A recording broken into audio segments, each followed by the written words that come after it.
Já estamos de volta. Hoje a gente vai falar sobre vacina, né? Tão importante para a imunidade de crianças e adultos. E olha só o nosso convidado, gente. Dr. Ney Fonseca, pediatra de quase toda a cidade, né, doutor Ney?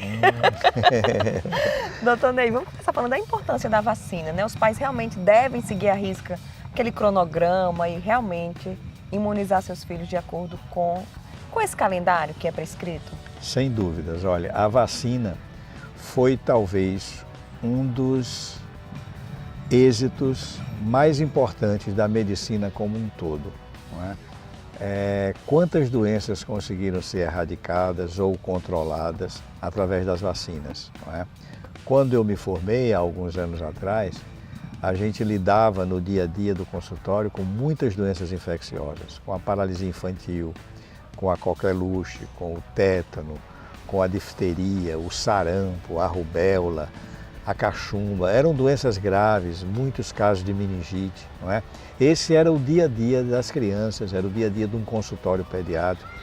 E graças a Deus, graças ao esforço da medicina e graças ao surgimento das vacinas, essas doenças hoje foram controladas e fazem parte de um passado recente, mas de um passado que, no entanto, se a gente se descuidar, se a gente começar a relaxar, a deixar de aplicar a vacina como deve ser feito, essas doenças têm o potencial de voltar, porque elas não foram totalmente erradicadas, elas estão controladas. A vacina, ela reduz a imunidade? Tem algum risco?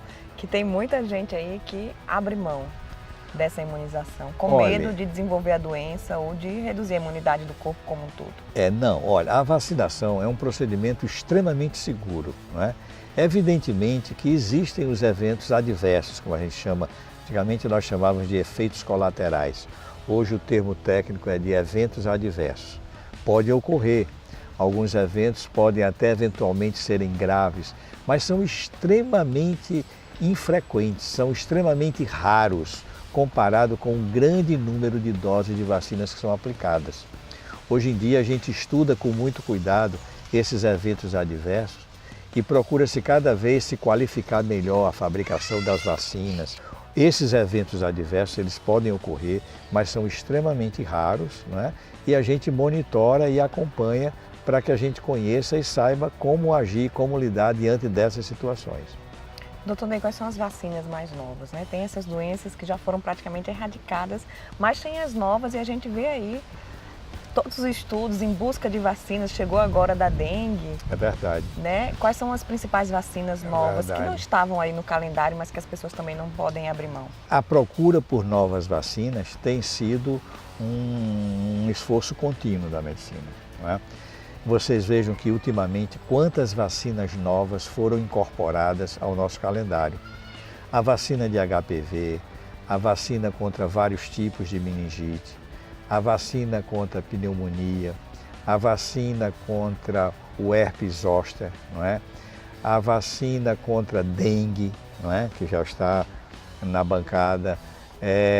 A procura para várias outras vacinas, a vacina contra a cárie dentária, está muito próximo de ser lançada para a comercialização, uma vez que a cárie é uma doença infecciosa, é produzida por uma bactéria, então se pode fazer uma vacina. E o futuro das vacinas é muito promissor. Hoje já se trabalha em alguns centros de pesquisa do mundo, principalmente na Flórida, em vacinas comestíveis. Imagine só, uma vacina que é incorporada a um alimento, você ingere aquele alimento, e você fica vacinado. Tira o trauma de muitas crianças. Tira o grande trauma das vacinas, que é a questão da agulha e do medo da furadinha, não é? Se bem que eu queria abrir um parênteses. As vacinas, as agulhas de hoje, têm um bisel tão fininho, feito com laser, que realmente muita criança toma a vacina e não chora. A ponto de, às vezes, a mãe ficar assim na dúvida, mas será que aplicaram mesmo a vacina? Porque a criança não chorou. O avanço na área de vacinas, ele é muito grande, a pesquisa, principalmente descobrindo na procura de novas vacinas, como novas formas de se administrar vacinas. Doutor Ney, nós temos muitas perguntas, que é um assunto ainda que é rodeado de muitas dúvidas, né? Os telespectadores, eles mandam mesmo suas dúvidas, eu queria aproveitar a sua presença aqui para a gente esclarecer, né? Ó, Marília Caldas, ela gostaria de saber se a criança pode tomar mais de uma vacina num dia. Olha, esse foi um grande avanço na tentativa de diminuir o número de atrasos no calendário vacinal.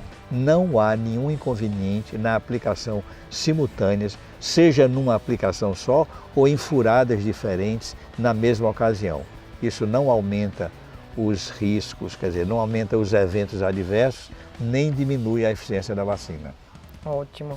A Monique de Parnamirim, ela quer saber se o uso de corticóide pode comprometer o resultado da vacina ou a criança pode interferir. Essa é uma excelente pergunta pelo seguinte, o corticoide hoje é muito utilizado, não é? Principalmente pelo fato de ter aumentado muito o número de afecções alérgicas, não é? Porém, o corticoide ele pode influenciar na eficácia de uma vacina se ele vem sendo usado há muito tempo. Esse limite de tempo é de pelo menos 15 dias. Na prática corriqueira, não há nenhum problema da criança que está usando corticoide por 3, 4, 5, 6, 7 dias tomar a vacina, porque nesse período, 7 dias de uso, 5 dias de uso, não há uma depressão do sistema imune. Certo, doutor Ney. O Paulo Sérgio, ele quer saber se uma criança que regurgita a vacina em gotas deve tomar de novo?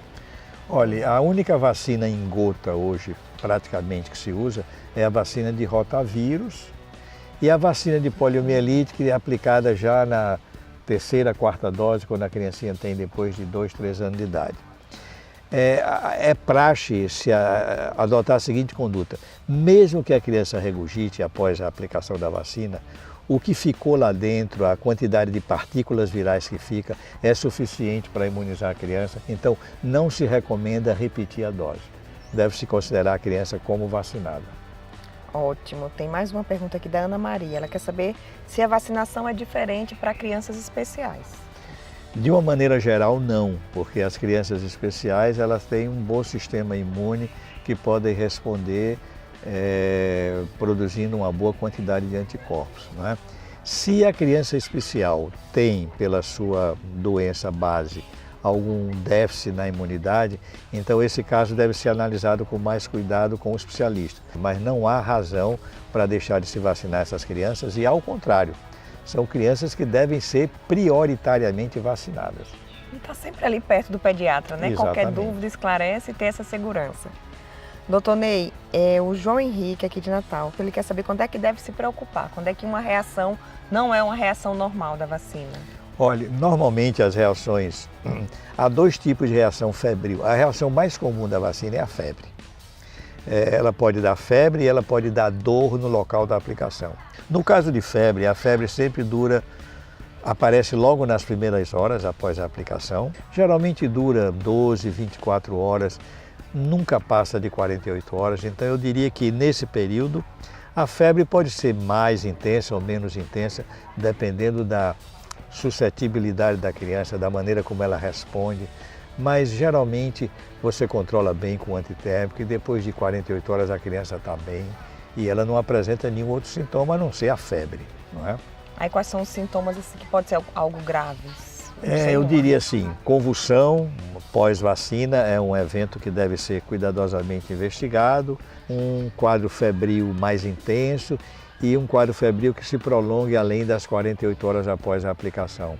Seriam os sinais de maior alerta. Doutor Ney, tem uma dúvida aqui, qual a diferença de vacina acelular para a vacina convencional? Como o nome já diz, acelular é sem células.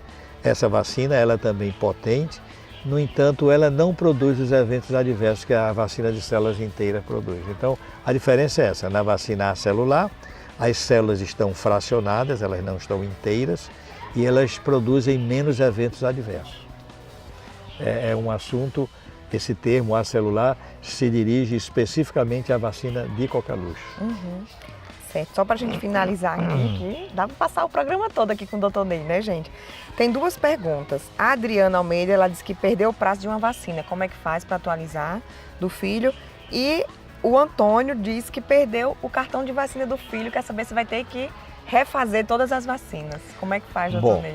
Olha, o atraso na data de uma vacina absolutamente não invalida o esquema que você vinha utilizando. Você é só aplicar essa vacina, mesmo que seja um atraso grande, você resgata aquilo. Essa é uma grande vantagem de você trabalhar com vacina. Essa é uma grande vantagem. Agora, todo mundo deve se precaver para não perder o cartão de vacinas. Porque o cartão de vacinas é um documento importante, tanto quanto sua carteira de identidade, né? Para a vida inteira. Mas vocês devem ter xerox, vocês devem guardar, porque é um documento importante. Porque na hora que você perde um cartão de vacinas, e se não houver um sistema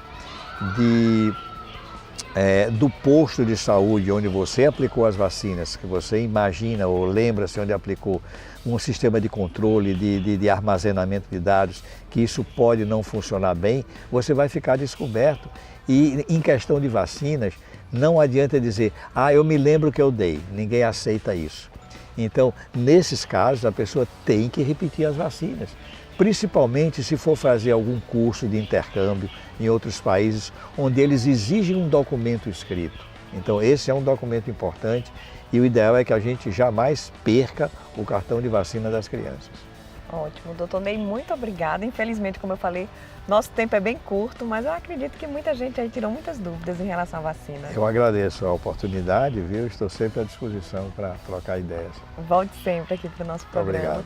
E a gente vai para um rápido intervalo e já já tem mais Viver Bem para você.